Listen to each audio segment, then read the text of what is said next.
How do you think the Trump campaign did this week? / how would you suggest they move forward on Kamala Harris? The campaign was obviously caught flat-footed by a rollout of Kamala that was much more organized than anyone thought it would be. And the Democrats have just done a brilliant job. They're doing two things. They're turning her into Obama, a celebrity, using her good looks and her charisma, which is undeniable. And the other thing they're doing is Joe Biden's basement campaign. She's not dealing with the media. If she does talk to the media, it's a scripted message, and then she doesn't take questions. And the media is going to start screaming in a little bit about her not taking questions, but nobody likes the media. So my guess is going to be by the time she sits down with someone, she's going to have her answers very well scripted. So it looks like the momentum is with her. The Kennedy voters that didn't like Joe Biden are moving towards her, and Trump is probably losing by a little bit right now. So what does he have to do? Well, I would advise him to get off the she's not black stuff and the DEI stuff and just talk about her record as much as he can. And then he himself, and he's never going to do this, but he just needs to be as normal as possible as far as presidential candidates go. Part of that interview he did with the Black Journalists Association was brilliant, but part of it was just reminding people why they don't like him and why they don't want 4 more years of that. And that he has to stop. He needs to rely on his charisma, and most of all, he has something that Kamala Harris doesn't have. Kamala Harris does not have a sense of humor. She laughs, but she doesn't have a sense of humor. Trump has a sense of humor, and it's one of his most... And doesn't laugh. And it doesn't laugh, right. That's a good point. But it's one of his most appealing qualities. But 2 weeks ago, I thought Trump was going to be president, and now I think there's a very good chance that Kamala is president. Oh, man, it's unbelievable.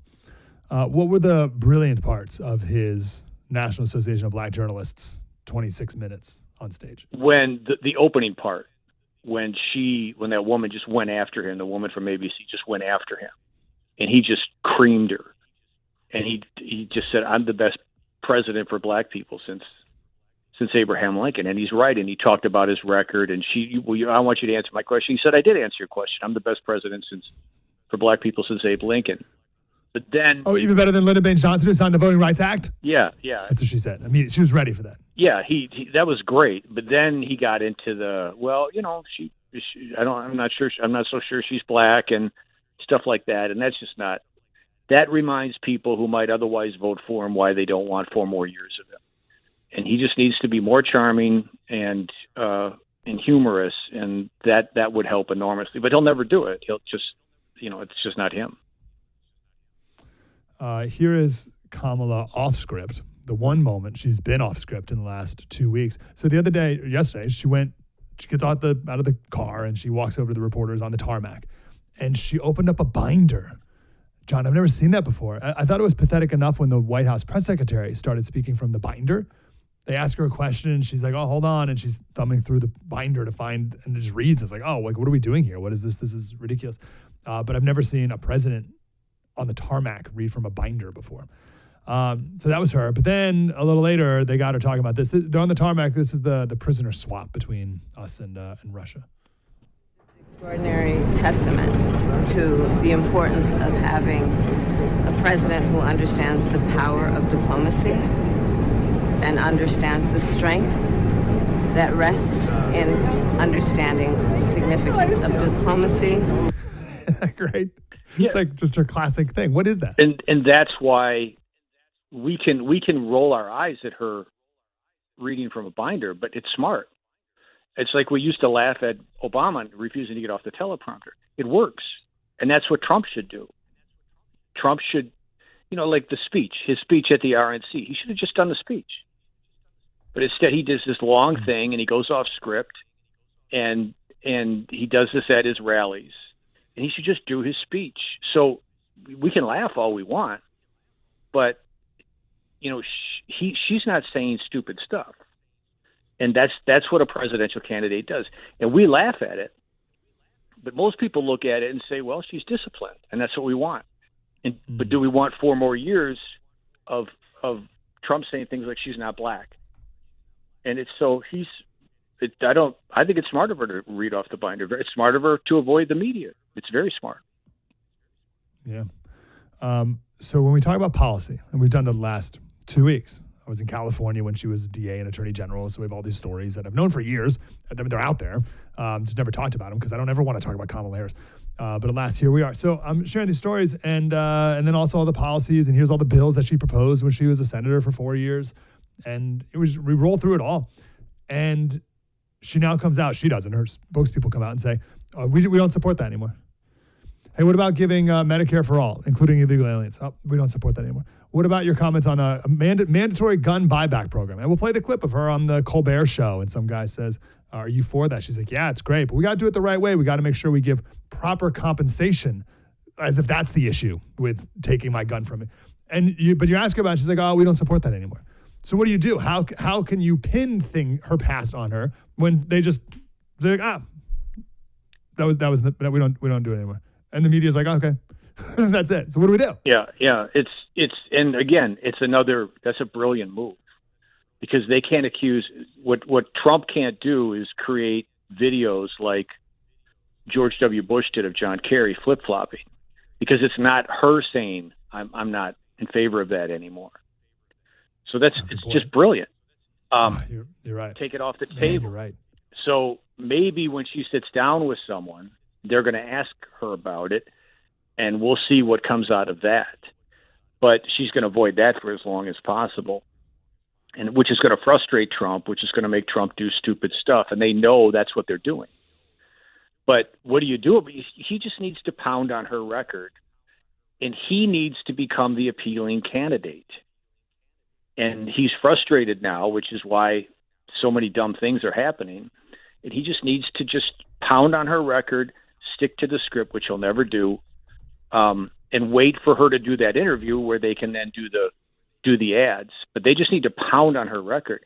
I mean, right now, she's tied up Georgia. Georgia's tied now with him. I mean, and I don't think her momentum is over. So it's all on him. He's got to just, unless he becomes disciplined, he's probably going to lose the election. John, just so you know, every time you're on, I get a couple emails with people who disagree with you. I can't imagine. I'm right about everything. Do you mind if we take a phone call here? We can do this in real time. Not at all. Then that way I don't have to write an email like on your behalf. It'll save me time if we just do this now live. No, I don't mind at all. As opposed to me. I like to be chill. Guys, do I take it, or can you guys take Jeff? Well, Ohio. I don't want to hang up. You can take it. Jeff's in Ohio. Hey, Jeff, what's going on? Great. Good morning. Thanks for taking my call. I partially agree with what's being said. The thing about Trump is genuine. Trump is Trump. Take it or leave it. Some of the things have been said in the last week or so, almost like he's trying to sink his candidacy. But he is who he is, and that's why we like him. There's a lot of things that he's done and said in the last week that 10 days, whatever, that I don't agree with, or don't like the way he did it. But you need to fight back on this racism thing. It's just total BS, and they just need to shut that crap down, or not even acknowledge it. That's all I got. Trump is Trump. Jeff, appreciate it. Yep. Jeff, thanks for the call, bro. Do I hang up again? I don't want to hang up on John. There you go. I hear this a lot. Trump, one, being who he is, so why try to change him? Well, the reason you want to try to change him is because the people who like Trump for being genuine are going to vote for him.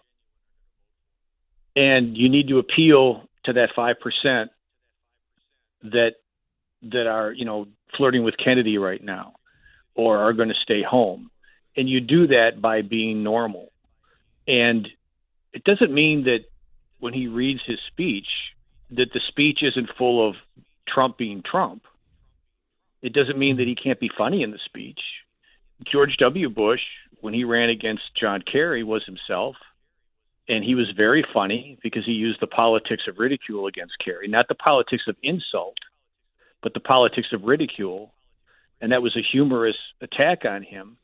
So Trump can be Trump, but he just needs to be scripted Trump, and he needs to be disciplined Trump. And that's how he's going to appeal outside, because right now she is more appealing than he is. She's becoming the alpha male in the race because he's on defense. She's the disciplined one, and he's the one rocked back on his heels who doesn't know what to do. And he gets frustrated and he gets stupid. And even the caller admitted he doesn't like what she's been saying. He doesn't like what he's been doing. Well, if he doesn't like it, imagine what that 5% feel. I think a counter. I was talking to someone about courting the black vote, this idea. And he said, well, hold on. The only demographic that Trump went down in 2020 compared to 2016 was his base. Like your white middle class voter. Like everything else went up already from 2016 to 2020. So that's fine. Don't worry about that as much. You have to get out that base. And maybe he needs to be more like this to get that base out, no? But he was more like you're focused on the 5%, but maybe 10% of his base won't actually come out, and we need to make sure they do. But he was more like that on steroids during the 2020 election. So I don't think his base didn't turn out. I just think his, probably women supporters in the white middle class didn't turn out, or they moved over to Biden. If you want to remember that first debate, how much more Trumpy can you get than that first debate? How much more Trumpy can you get than those 4-hour disastrous coronavirus press conferences that he did, where he just yelled at the media for hours? They were exhausting. So I don't think that's the case. I think he's I think that he was doing his best when he wasn't front and center. And I just don't see how what almost didn't win in 2016 and didn't win in 2020 is going to help him this time. He's up against a juggernaut. Wow. I want to go to Mike in Ohio. Hey, Mike, you're on the phone with John Nolte. His meds today? Hey, Mike, you there? Yeah. Hey, Mike. Hey, how you doing? Good, bud. What's on your mind? Is he out of his mind, Nolte? No offense. I mean, I like the guy. But listen, man, they've been gassing. Okay, Biden's sharp as a tack. Harris is black. They're lying. They know they're lying. You know they're lying. And Nolte knows they're lying. They're going to get smashed. The Democrats could run Jesus Christ in November. It doesn't matter. Their policies suck, and everybody knows it. I'm sick and tired of paying $4 a gallon when I used to pay $1.50. I'm sick and tired of going to the grocery store and paying 30 to 40% more than what I did. Everybody knows their life was better under Trump. Everybody, including these nitwits on the left. And if I'm tired of he lost in 2020. How do you know? You never looked into election fraud. These stories coming out of Michigan right now galvanize the fact that the election was stolen in 2020. But that's looking back, according to some conservative commentators. They don't stand a chance in November. They're going to get smashed. Mike, appreciate it. John? Well, I hope he's right. I mean, I hope that's the case. And I agree with him about 2020. We don't know what happened in 2020. We don't know if Trump won or lost, if it had been a full and fair election, and it certainly wasn't. We don't know if the margin of cheat would have taken it away from him, or if it did. But he needs to win outside the margin of cheat. And I like everything that the caller said, because Trump, let's talk about $1.50 gallon of gas. Let's talk about 3% interest rates. And I don't care if she's lying about being black. I don't see where that gets you.